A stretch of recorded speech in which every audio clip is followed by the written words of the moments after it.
PI Ahir સાથે કંઈક બોલાબોલી થઈ હતી અને આપનું અપમાન કર્યું, સાથે સાથે પૂર્વ કાઉન્સિલરોનું પણ અપમાન કરવામાં આવ્યું હતું. આહિર સાહેબને અમે રજૂઆત કરી ત્યારે એમને એવું કીધું કે ભાઈ તમે કાઉન્સિલર છો, બોલવામાં તો શું હતું, એટલે અમે બોલવાની શરૂઆત કરી. મેં સાહેબ આવી રીતે વાત ના થાય. એમને મને કીધું, એમના ચાલકને કીધું ગાડી, એ સમયે એટલી જ વાત થઈ, ગાડી લઈને નીકળી ગયા. બીજે દિવસે જ્યારે અમે રજૂઆત કરવા ગયા ત્યારે અમારા પૂર્વ કાઉન્સિલર વિજયભાઈ પવાર પણ એમની સાથે સારી રીતે વાત કરી રહ્યા હતા કે ભાઈ પોલીસ અને અમે સત્તાધારી પક્ષ જે અમે છે, તો આપણે એકબીજા જોડે રહીને સપોર્ટથી કામ કરીશું તો પબ્લિકનું કામ સહેલું થશે. તો એમને સામે થોડો ઉદ્ધતાઈભર્યો જવાબ આપ્યો હતો, જેથી પછી વાતાવરણ થોડું ઉગ્ર બન્યું. ના, રજૂઆત અમારા ડીસીપી સાહેબને અમારે કરવાની હતી, કરી, અને એમને પોઝિટિવ આન્સર આપ્યો છે. જોડે જોડે એમને એવું પણ કીધું કે આહિર સાહેબને પણ જાણ કરશે કે આવું કોઈ રજૂઆત કરવા આવે તો શાંતિથી એકબીજા જોડે બેસીને રજૂઆત સાંભળવી.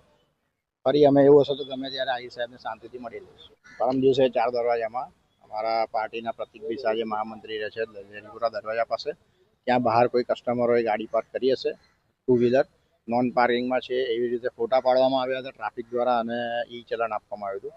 એમની રજૂઆત થઈ તો ત્યાં જે કોન્સ્ટેબલ હતા એમને કીધું કે તમે અમારા પીઆઈ સાહેબ પાસે રજૂઆત કરો. પ્રતિકભાઈએ મારી પાસે આવ્યા, અમે પીઆઈ સાહેબ પાસે રજૂઆત કરી. પીઆઈ સાહેબ જોડે અમારી રજૂઆત થઈ, એમને સાંભળી ના સાંભળી અને નીકળી ગયા એ ગાડી લઈને.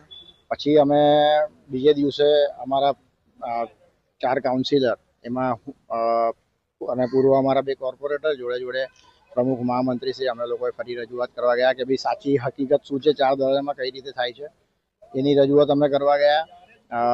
રજૂઆત આજે અમે ડીસીપી જે અમારા સાહેબ, જે ડીસીપી સાહેબ છે તેજલબેન પટેલ, એમને પણ અમે આજે રજૂઆત કરવાયા હતા. રજૂઆત એવું છે કે 4 દરવાજામાં જો અગર ક્રેન આવે છે તો 4 દરવાજામાં આવે. કાર્યવાહી થાય છે તો 4 રોડ પર થવી જોઈએ. કોઈ સિંગલ એક રોડ પર ના થાય ને બીજા 3 રોડ પર થાય, એવું ના થવું જોઈએ. એવું ઘણા બધા લોકોની અમારી પાસે રજૂઆત આવે છે. બીજું કે ફોટો પાડીને ઈ ચલણ આપે છે, તો આગળ પથારાઓ ને એ બધું તો અમે વીએમસીમાંથી હટાવડાવીએ છીએ, પણ જે નોન પાર્કિંગનું કોઈ જગ્યાએ બોર્ડ મારેલું નથી હોતું અને ત્યાં પાર્ક કરે છે તો ત્યાં પણ ક્રેનમાંથી ગાડી ઉઠાઈ જવામાં આવે છે. બીજું કે 4 દરવાજામાં જ્યારે 5:30 થી 7નો સમય હોય છે, ઘણી જગ્યાએ રિક્ષાઓ ફરતી હોય છે, બરાબર છે. ગઈકાલે પણ અમે જે ચોકી પર રજૂઆત કરવા ગયા ત્યાં પણ રિક્ષાઓ હતી. 4 દરવાજા 4 બાજુ રિક્ષાઓ ગમે તેમ પાર્ક કરેલી હોય છે. લેરીપુરા દરવાજા પાસે પણ પથારાની આગળ રિક્ષાઓ ઊભી હોય છે. 3 દરવાજો બંધ કરી દેવામાં આવે છે. તો આ બધી રજૂઆતો લઈને અમે ડીસીપી સાહેબને અમે રજૂઆત કરી. આજે અમારી જોડે અમારા કાઉન્સિલરો વોર્ડના જોડે જોડે પૂર્વ કાઉન્સિલરો, પ્રમુખ, મહામંત્રી, કાર્યકર્તાઓ સાથે રજૂઆત કરી છે.